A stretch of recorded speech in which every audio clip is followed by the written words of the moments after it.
Welcome to Crypto Disrupted. I'm your host, Trent Lipinski. I'm here with Max from OSA, and he is working on an AI and blockchain solution in the retail space. Max, can you tell us a bit about what you're working on? Yes. Hello, everybody. My name is Max. I represent project OSA or OSA.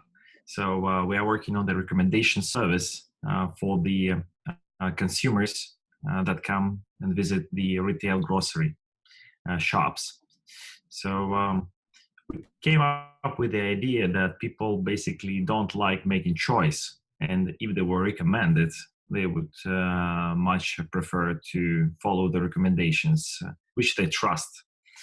So I spent 15 years working in this consumer goods sector industry, both on the retail and manufacturer side, different companies, local multinationals, and I can tell that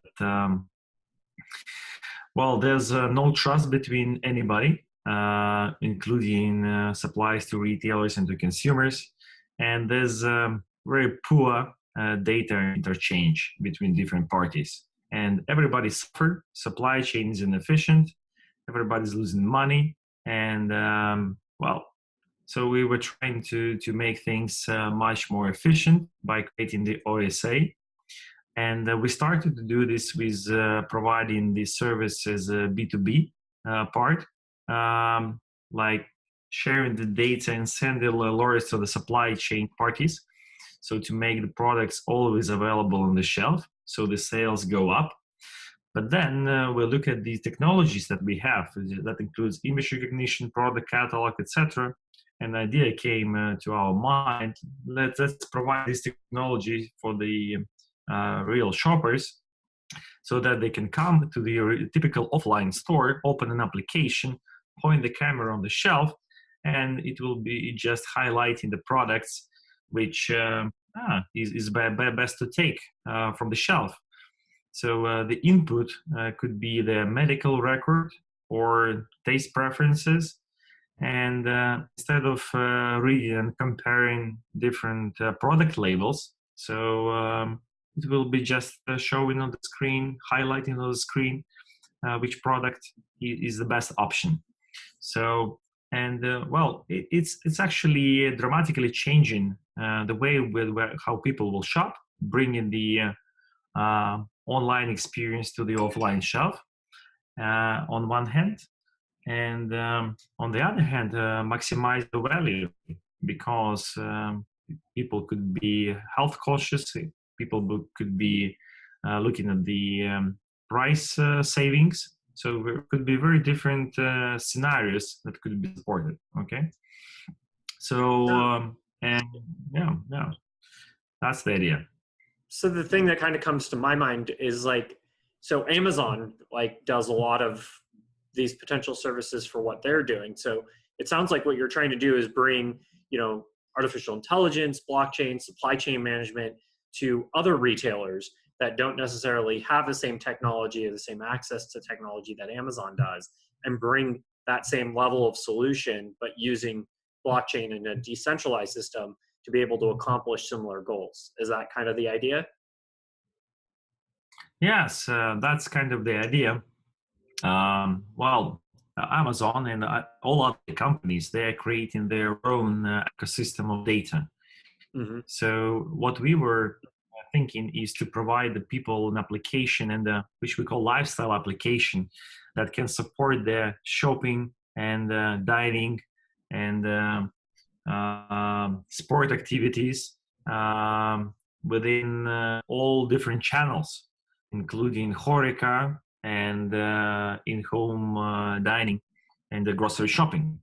So basically you choose your target or your lifestyle, like you want to lose weight or you want to eat healthier, and then so the AI guides you through your daily shopping or daily food consumption, so helping you to follow your targets and get the results. And we believe that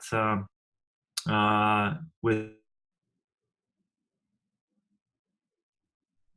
for the people, saving time because they can shop and make choice quicker and with better value, save money because so the options that they get so are better, and secure health. So because if you make more conscious choice, then you but take better products, thinking about maybe the same price range, but that fits exactly for you. Awesome. And yeah. And you already have built you've already built product, and you've already got a pretty impressive client list of customers that are already using your solution. Can you kind of talk about some of who they are and what they're using your software for? Yeah, sure.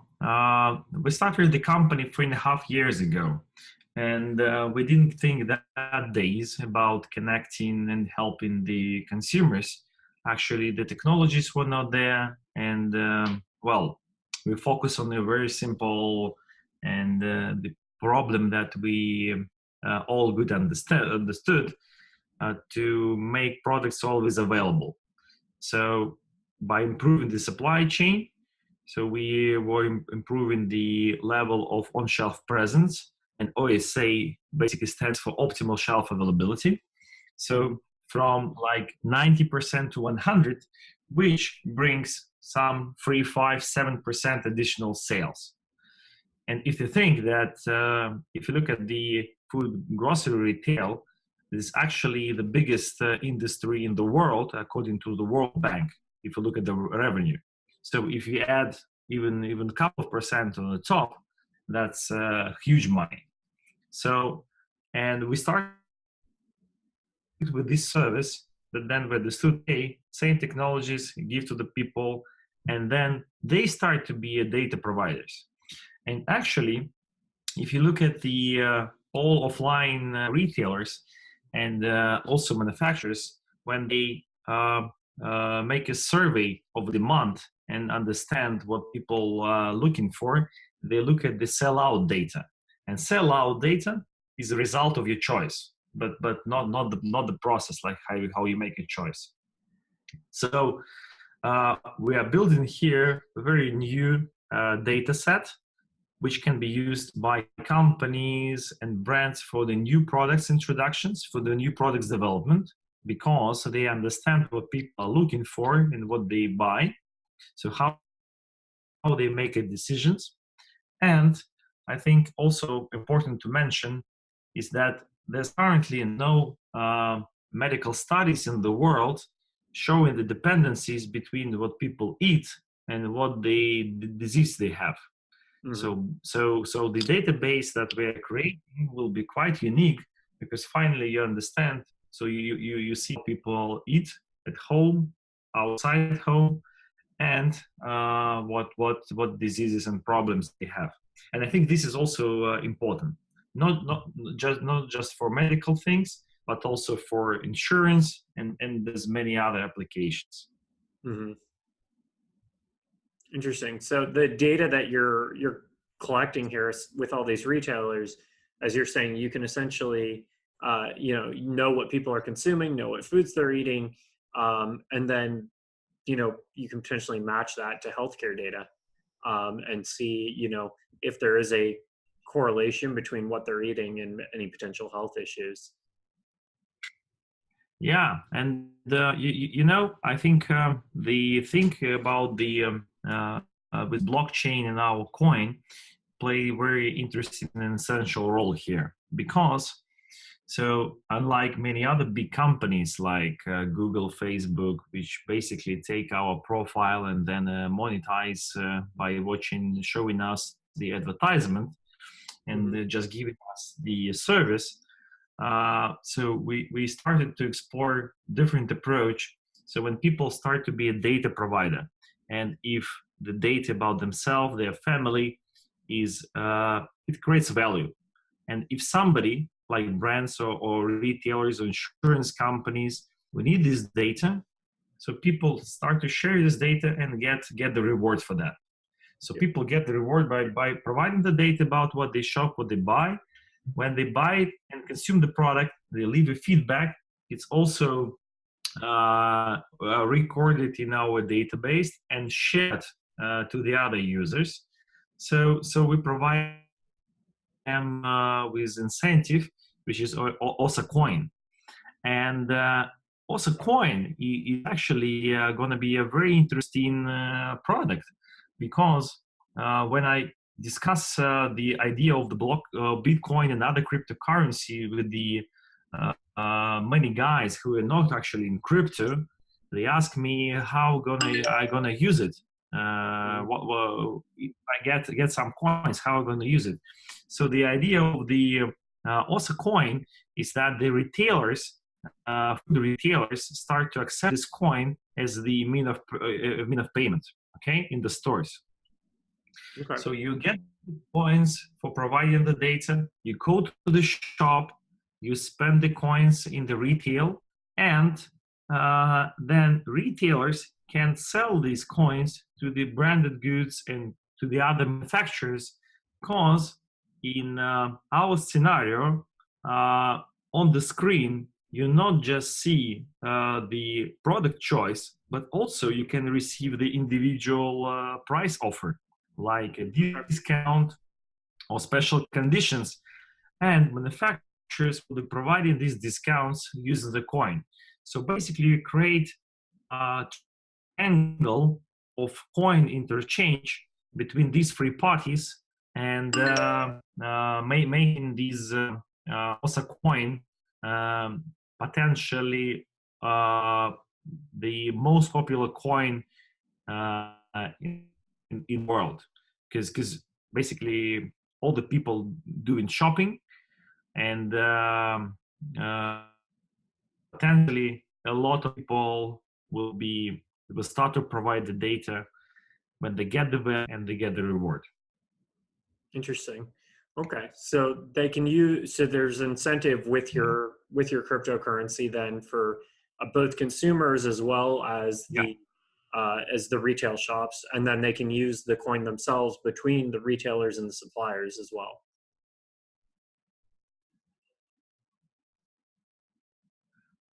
Yeah. Cool. Yeah, suppliers will also need this a lot, because I can tell you from my manufacturer's background, actually these are very interesting numbers. If you look at the P&L of a typical big branded good manufacturer, so you would be surprised to see that 25% of all money they are spent on advertisement. Brands are paying a lot of money for the advertisement. Another 25%, it's so-called trade investments. So they pay the retailers share for assortment, for promotions, many other activities, right? And that's altogether is about 50% of the whole money. So if you look at the shelf, when you go shopping, so you pay like half of the retail price for these two things.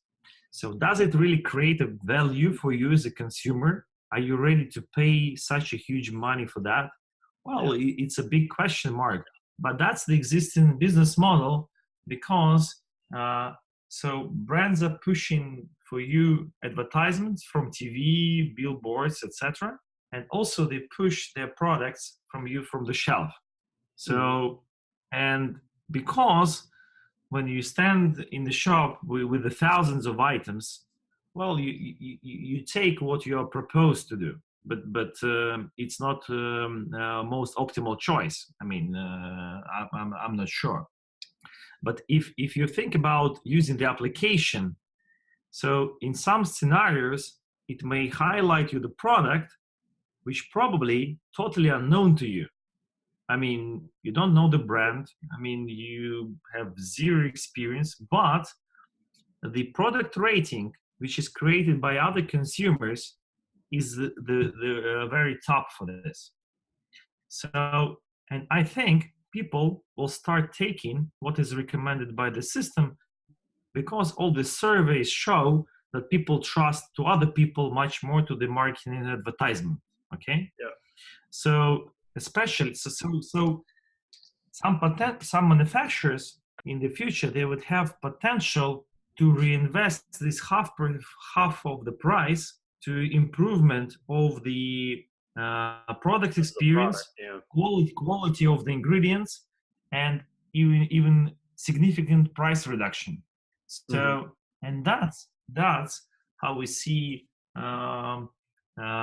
why it is important and how it makes the whole process much healthier. Of course, companies will start to adapt to this new reality, but we believe that's for the good. And in this case, this product rating starts to play a very significant role. So Hmm. it becomes like new currency, and that's why these product ratings we record to the blockchain. So to make sure that the rating system is transparent, nobody is manipulating with that, and that's one of the two use cases how we use the blockchain. Interesting. So you're using the blockchain for your rating system to essentially provide social proof so that that social proof then can tell other customers, hey, this is a reliable product, this is a good quality product.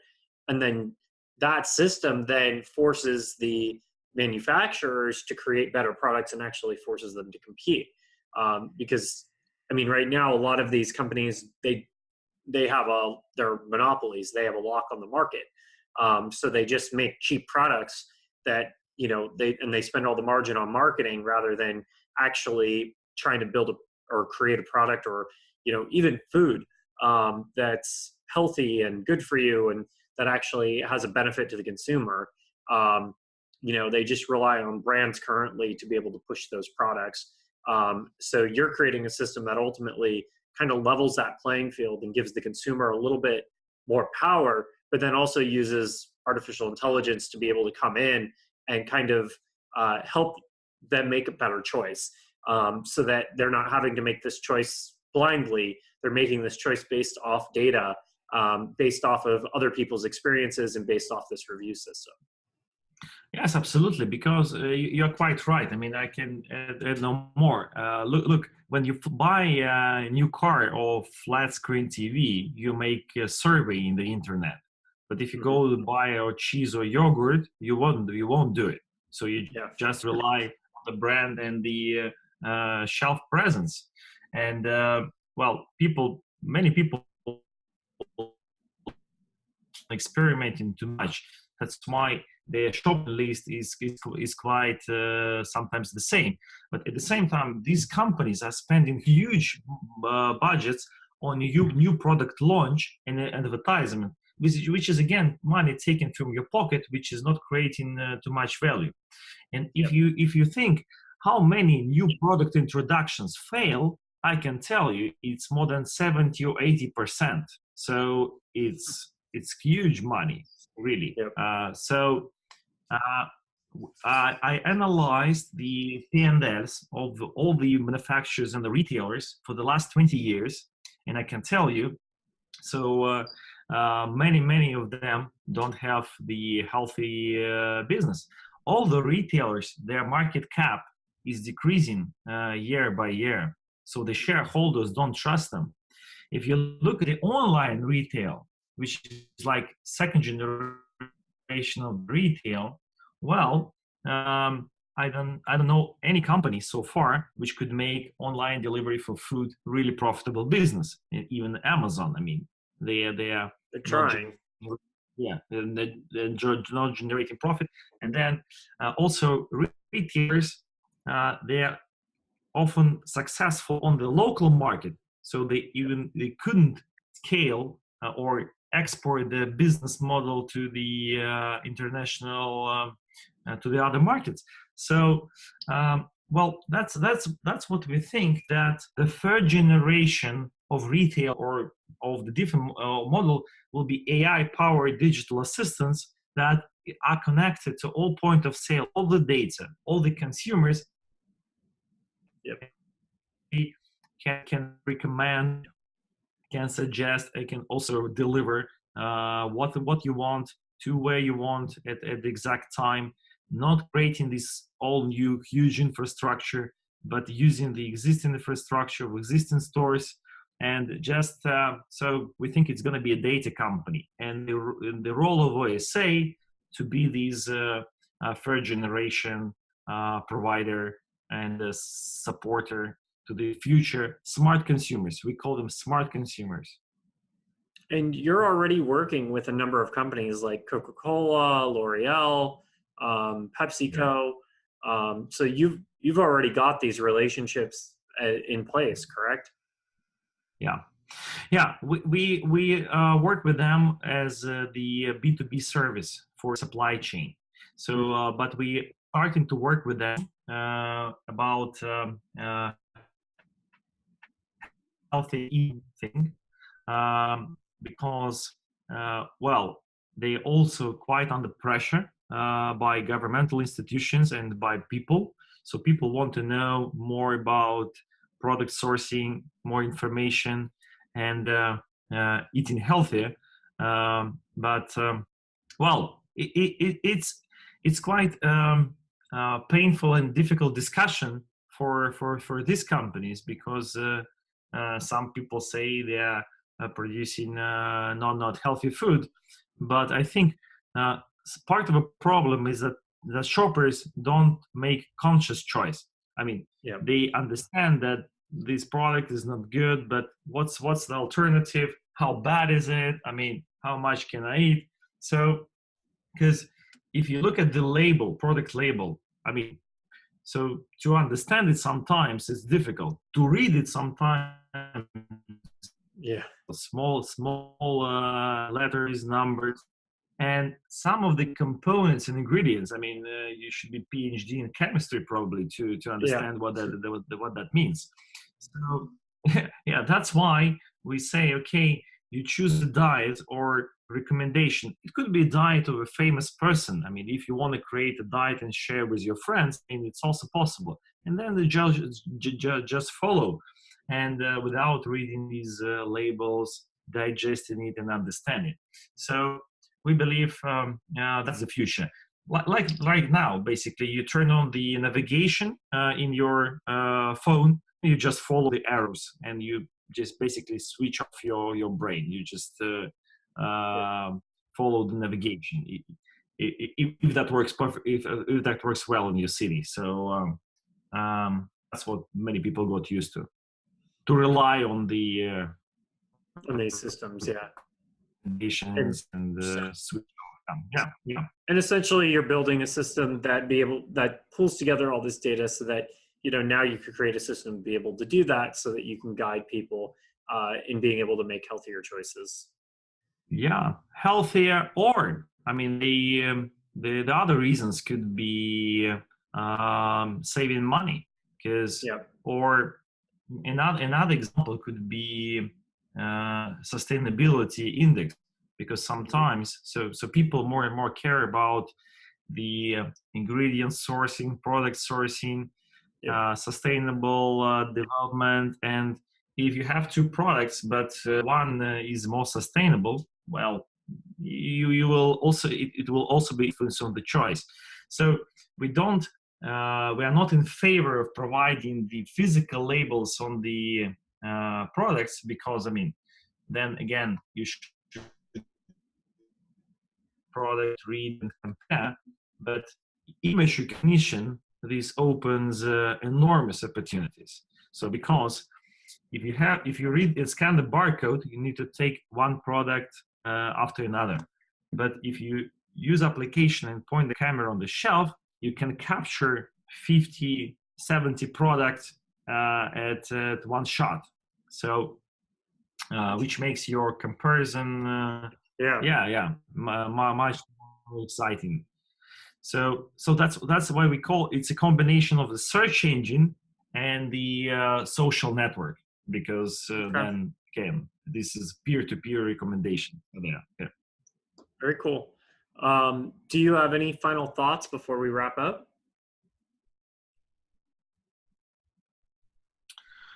Well, so we're excited. We will be